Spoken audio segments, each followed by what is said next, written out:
Okay, so let's say last but not least. I'm Pierre Casanova, the co-founder of HySiLabs. So as you can hear right now, I'm kind of French guy.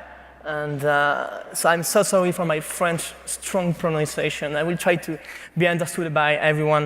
You know, yesterday night we had a beer with my colleagues, and they were teasing me about my strong French accent. Some people say it's charming, some doesn't, but we will see. Anyway, it is a really great pleasure for us to present, for me, I mean, for us, well, just me, to present what we are doing in France and our disruptive technology. You know, we talk a lot about grid and microgrid and all that stuff that change the world. It's a very good opportunity for everyone to present alternative solution. But we didn't talk a lot about fuel, because fuel in our mind is something very bad. To be honest, it is bad when we are talking about fossil fuel. Because when we are talking about fossil fuel, there are 7 million pollution-related deaths worldwide every year, just because of the pollution. It is more than civil wars, more than suicides, homicides, and car accidents.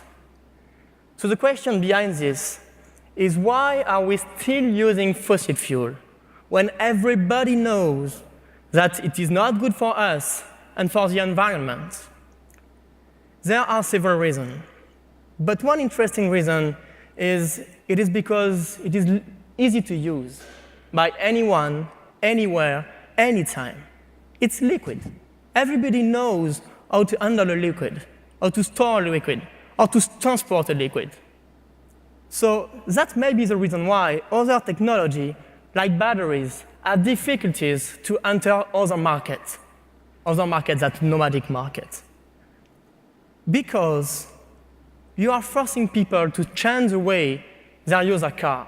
You are forcing people to charge before using their car and go somewhere, to charge 8 hours sometimes.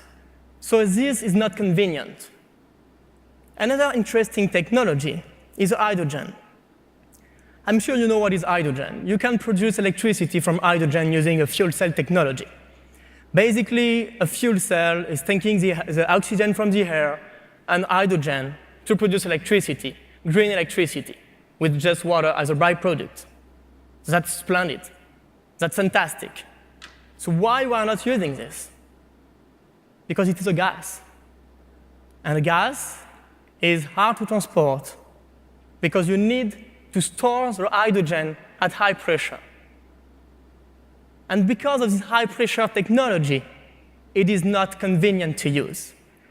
So we think about it at HySiLabs, and we say, why not using all the advantages of an hydrogen-based vector and mix it with the advantages of a liquid fuel? So let me introduce you the first hydrogen-based liquid fuel. It is stable, non-toxic, easy to use, as convenient as conventional fuel, but with all the advantages of hydrogen vector, meaning you can produce electricity in a fuel cell without any emission. But it will be easy to transport because it is liquid. So how does it work?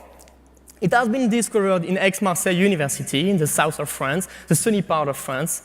So if you want to come and have a look, it could be like a good excuse to visit us and see what we are doing.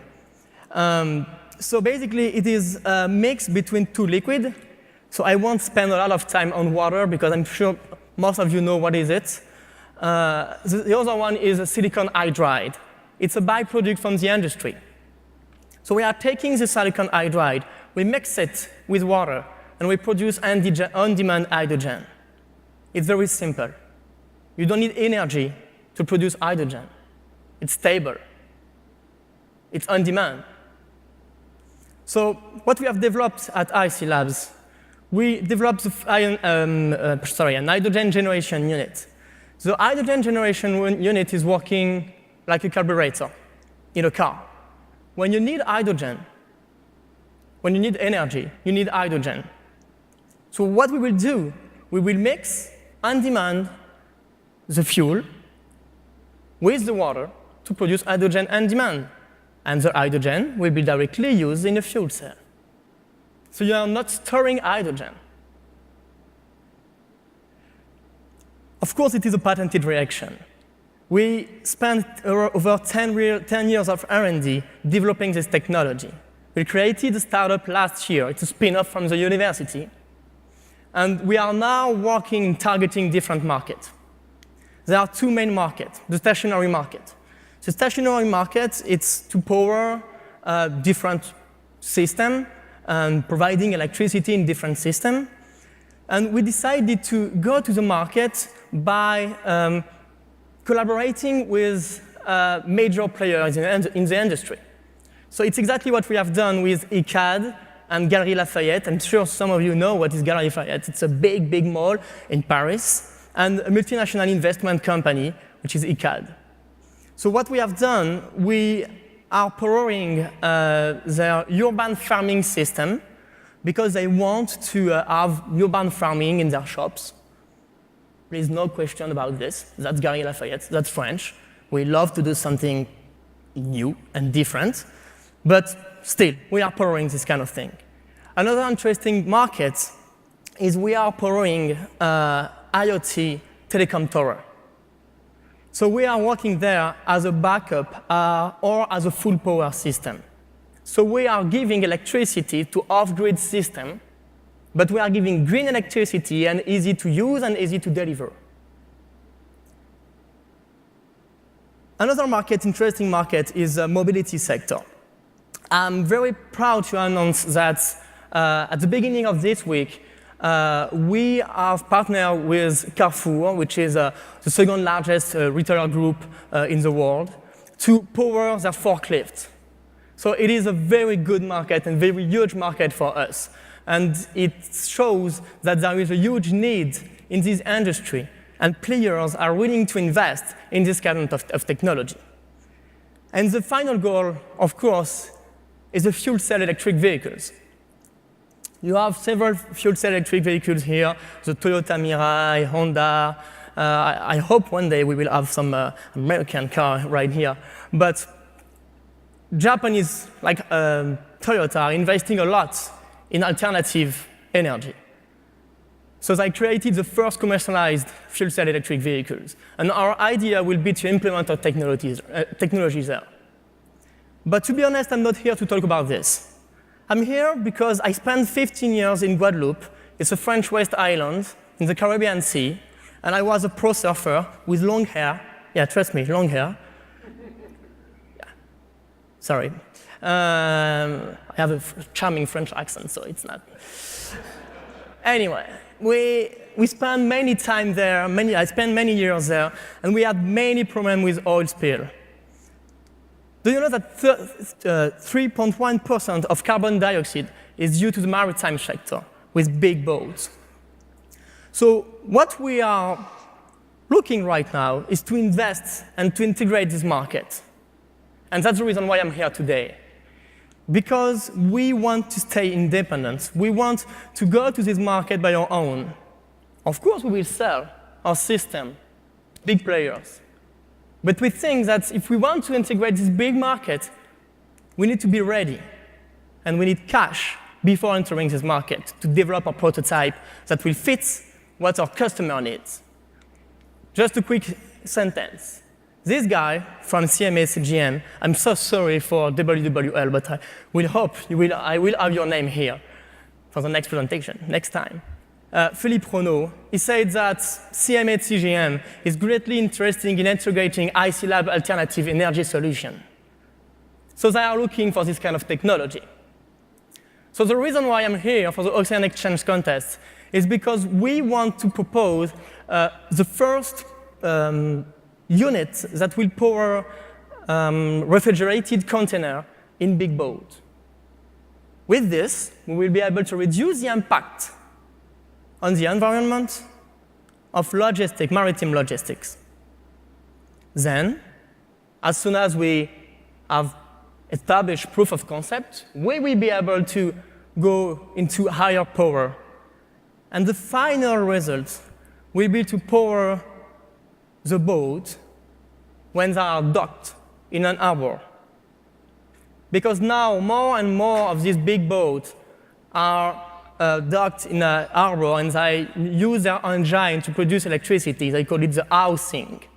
So they say that now more and more cities ask them to turn off the engine because it's producing a lot of emissions close to big cities. So there is a huge problem right here. So our idea is to go step by step, introducing our technology into this future of maritime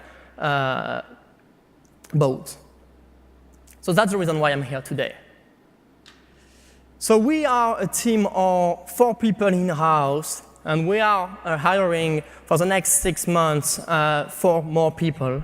It's a multinational, no, not yet, sorry. It's a multicultural team with different backgrounds from mechanical engineering, business development, and chemistry.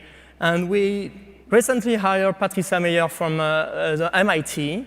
She's working on the US market. And because we are young, yeah, we are, without any hair, but we're still young, we need people that are helping us. And that's why we created a board of advisors with different backgrounds in M&A, in financial, in hydrogen, and other things that are helping us to push this technology in the best way possible. So we have been supported mainly in Europe by big contests. So we have been granted up to date to 500 kilo euros. No, dollars. A little bit of euro. So we are now looking for funds to go to other markets and to the mobility sector. But as I told you, we want to stay independent for the maritime sector. It's very important for us. So let me finish with a really simple sentence. In our opinion, I hope you share the same opinion. In our opinion, if we want to switch from conventional fuel to alternative fuel, we need to find a fuel that will be as convenient to use as a conventional fuel. And HySiLabs is the solution. Thank you.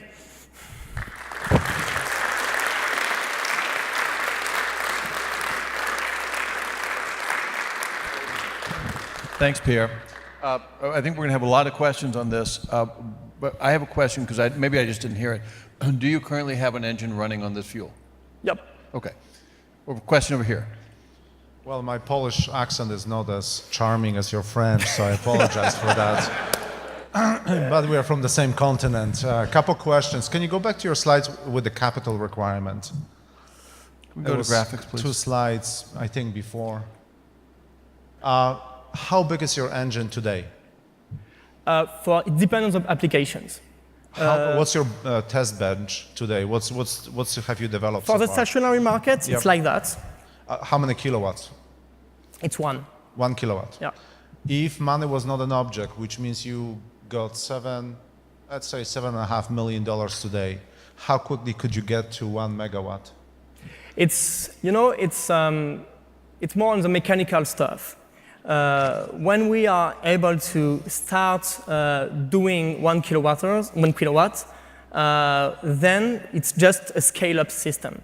So we will scale up our system to reach the 100 kilowatts, and then to reach 1 megawatts, it's going to be like in standards with different standards. So it's not just one unit, it will be different units. It's exactly what's happening. It's happening in this boat. So my last question, you very much, success of your business on the technology very much depends on the development of the hydrogen fuel cells.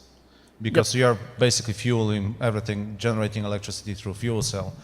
About 5 years ago, when we invested in the hydrogen fuel cell, the problem with the hydrogen fuel cell was lifetime. It was purely very good for a backup power generation, 4,000 to 6,000 hours because of the proton exchange membrane. I know Toyota is investing in the hydrogen fuel cells. They are extending that, but your success is strongly coupled with the technology that you don't control today. What would happen if you develop 1 megawatt and you don't have a fuel cell technology at the level to deploy and fully leverage your technology? That's a very good question. You're totally right. We are very connected to what fuel cell makers are doing. In my opinion, we are targeting a market where major players now are entering, like Toyota and Ballard and these kind of big players that are investing right now in the fuel cell industry. But to be honest, that's correct. If in a few years the fuel cell maker will not be able to produce 1 megawatt system, we won't be able to go there. But that's the reason why we are going step by step. If we can reduce the impact with refrigerated containers, it's still something good for us because we are reducing the impact of the carbon emissions. Merci. Here. If you want to say it in French, it's okay. Thank you for a very interesting presentation. You're fully right that you need a fuel that is you can handle just as regular fuel. Mm-hmm. But you haven't really told us the efficiency of this. Anyone can produce hydrogen, that's well known. But the problem is that you use so much energy to produce it that the total doesn't make sense. So right. What is your recipe? What are you really doing, and what is the efficiency of the total system? That's a good question. I mean, right now we are not producing the fuel. It's a byproduct from the industry. So what we are doing is we are taking the fuel. It's not a fuel; it's a liquid for them, and we are taking the liquid, and we transform this liquid into a fuel in our generation unit, hydrogen generation unit. So basically, you cannot compare this to a system, a storage system, energy storage system. Because it is a byproduct, you just take the byproduct and you valorize it. I mean, you reuse your product and the byproduct, and then you can produce electricity from this. So our strategy right now is to use what already exists, and in a few years, we will be able to produce by our own the fuel. But we need high volume demand to start thinking about producing our own fuel. So the final result is, because it is a byproduct, you are not using any energy to create this fossil fuel. This fuel, not fossil fuel, of course. Was I clear? I think you were next. Great presentation, Pierre. I pulled up a Dow Corning material safety data sheet, and so the process of converting silicon hydroxide reacting with water or alcohol and getting hydrogen seems to be pretty well known. So what's your core IP around your product? And the second question is, I mean, also see issues with packaging, and then, with any kind of siloxane, chance production of a silane, which is very explosive. So have you looked at, one, what's your core IP, and the second, the safety of this, especially if you're talking about marine vessels carrying this product on? That's correct. That's a good question. First question was about, not safety, it was about intellectual property, sorry. I'm still jet lagged. It's a catalyst. So we have patented catalysts that can produce hydrogen from silane, it's polysilane, that's why, and from polysilane plus water without any energy input in less than 10 seconds. So that's the catalyst. So the reaction is well known, but it's a very long and incomplete reaction. And we can do it in less than 10 seconds, it's a complete reaction without any energy input, just by mixing the two liquids.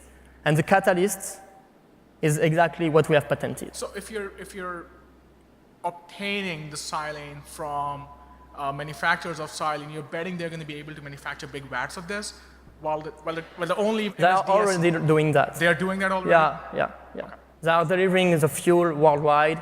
It's not a fuel, it's a liquid. It's already used in the building industry. So that's why there is already logistics that have already been planned and developed. So we are just using this logistic for our fuel. And the second question is because it is polystyrene and not saline, it's a liquid and stable liquid.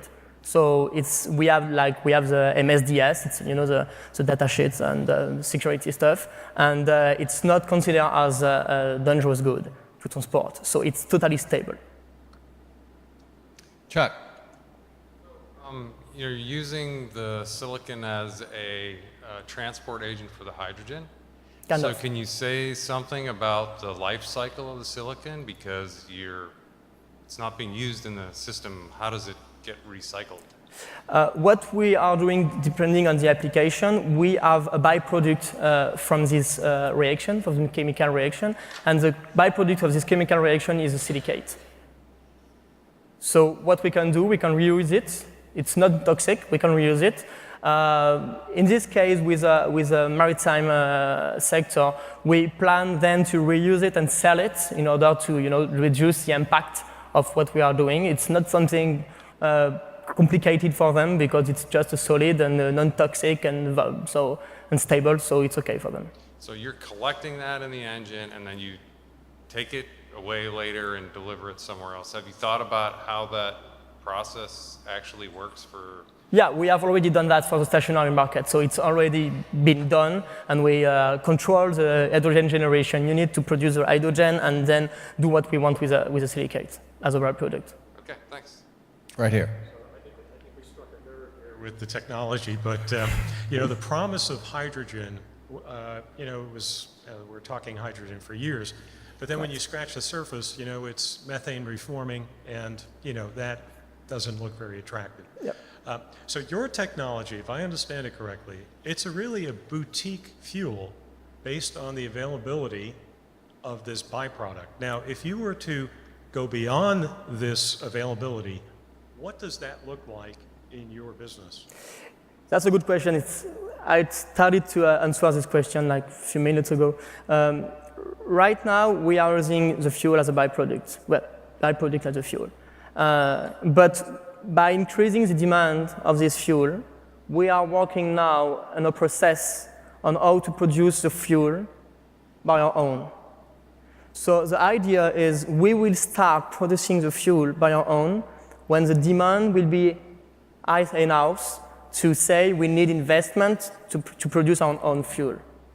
So we are not saying that we will produce the fuel right now because it's totally stupid, because if we produce the fuel right now, it will be very expensive to produce it. Whereas now it is a byproduct. So we are using it as a byproduct, which is the first step. And then when we will have a high demand, we will be able to say, yeah, we need investment to produce our own fuel.